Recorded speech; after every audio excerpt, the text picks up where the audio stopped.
जलते घर को देखने वाले फूस खचप्पर आपका है, आग के पीछे तेज हवा है, अगला मुकद्दर आपका है, उसके कत्ल पे मैं भी चुप था, मेरा नंबर अब आया, मेरे कत्ल भी तू भी चुप है, अगला नंबर आपका है। लगेगी आग तो आएंगे कई घर इस जद में, लगेगी आग तो आएंगे कई घर इस जद में, सिर्फ यहाँ हमारा मकान थोड़ी है। ये बवाल हुआ तब मुझे पता चला कि इनका नाम फैजल खान है। आज इनको मुसलमान बनाया जा रहा है। यार आप देख रहे हैं लाइव टीवी इंडिया और मैं आपके साथ जुनेद अंसारी बातचीत करेंगे कि आखिर कब ये सरकार अमेरिका पे बोलेगी। आखिर क्या कारण है कि अमेरिका पे चुप्पी लगा के बैठ जाते हैं प्रधानमंत्री नरेंद्र मोदी।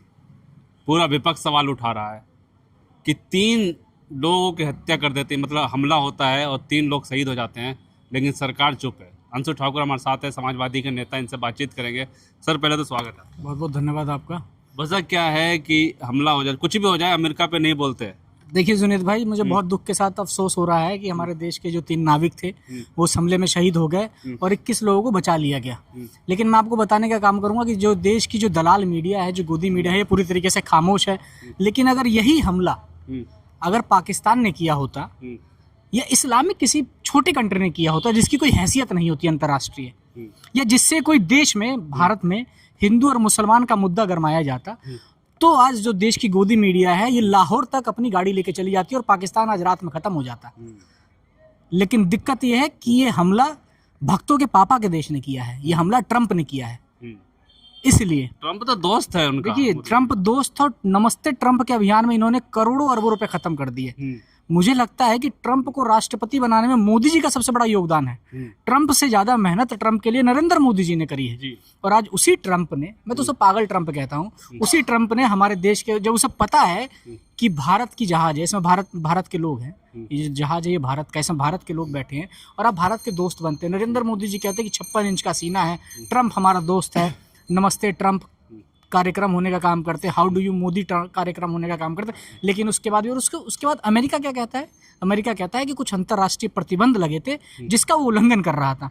आज मैं आपसे बताना चाहता हूं कि आज हमारे मित्र आकाश चौधरी, और मुझे लगता है कि अगर ये कुछ गलत करते हैं तो मित्रता के नाते तो मैं इन्हें पहले वार्निंग दूंगा, समझाऊंगा, ये नहीं कि मैं इनकी हत्या कर दूंगा।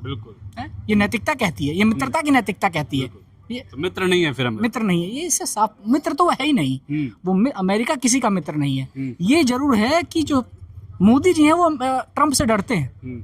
देश के डरते हैं, 56 इंच सीना वाला। 56 इंच सीना डरते हैं। मैं इसका उदाहरण दूंगा। देश में जब ऑपरेशन सिंदूर, जब पाकिस्तान की हम ऐसी तैसी कर रहे थे, जब हमारे जाबाज सेना, जो इंडिया का डिफेंस सिस्टम है, वो जाके पाकिस्तान में पाकिस्तानियों को मार के आ रहा था, मुंह तोड़ जवाब दे के आ रहा था, उसके बाद ट्रंप के कहने पे वार रुक जाता है।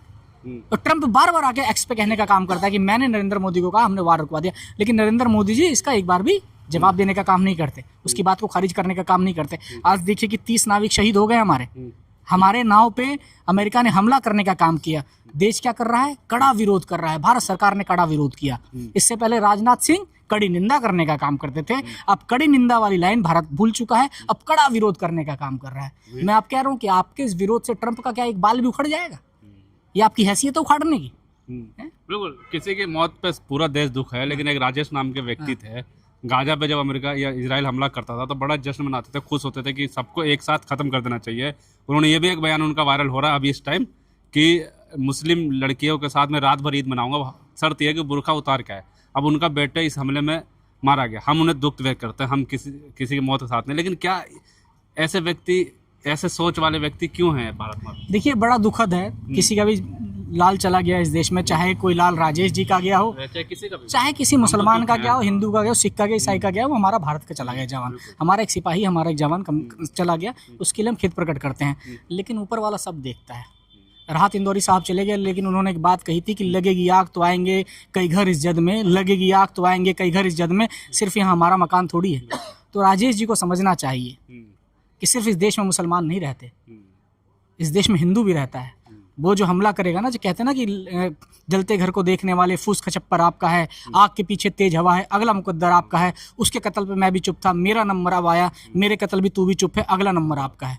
अगर राजेश जी उस समय विरोध करते तो शायद आज वो बोलने के लायक रहते। मैं ये नहीं कहता कि विरोध करने के बाद उनका बेटा बच जाता है, उनका बेटा चला जाता, शहीद नहीं होता, लेकिन आज जो बोलने लायक रहते, आज वो किस मुंह से बोलने का काम करेंगे, किस मुंह से सरकार की आलोचना करने का काम करेंगे, किस मुंह से कहेंगे कि सरकार से बदला लो। इन्होंने भी हो सकता है ट्रंप के लिए हवन किया हो सकता है, बिल्कुल हो सकता है। अगर इस विचारधारा के हो तो इन्होंने भी ट्रंप के लिए हवन किया हो, नमस्ते ट्रंप का कार्यक्रम किया हो। अमेरिका में मीडिया चुप है, लेकिन खान सर को लेकर बिहार में बहुत कुछ मीडिया बोले बवाल हुआ खान सर की खान गिरफ्तारी सर मत कहिए, जब से ये बवाल हुआ तब मुझे पता चला कि इनका नाम फैजल खान है।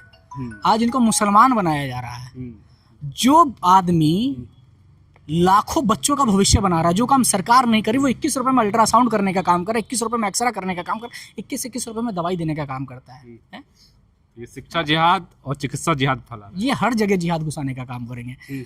जहां सरकार के खिलाफ आवाज उठाई जाएगी वो वहां जिहाद घुसाने का काम करेंगे। खान सर ने एक मीडिया वाली के खिलाफ बोल दिया, जो गोदी मीडिया थी उसके खिलाफ बोल दिया, इस सरकार से सवाल पूछने का काम किया, उसे लपेट लिया जाएगा। हो सकता है, मैं आपके चैनल के माध्यम से बता रहा हूँ, लेकिन मैं खान सर के साथ हूँ, लेकिन मैं आपके चैनल के माध्यम से बता रहा हूँ कि 10-5 दिन में उनके ऊपर कोई महिला खड़ी हो जाएगी और कहेगी कि इसने मेरे आबरू को लूटने का काम किया है। कोई उन्हें पाकिस्तान से जोड़ने का काम करेगा, कोई उन्हें ISI गैंग से जोड़ने का काम करेगा। आप ये देख लेना, ये होगा। सवाल करते ही वो गुनाहगार करते ही आप गुनहगार हो जाओगे, आप कानून के शिकंजे में चले जाओगे। चलिए ठीक है, बहुत बहुत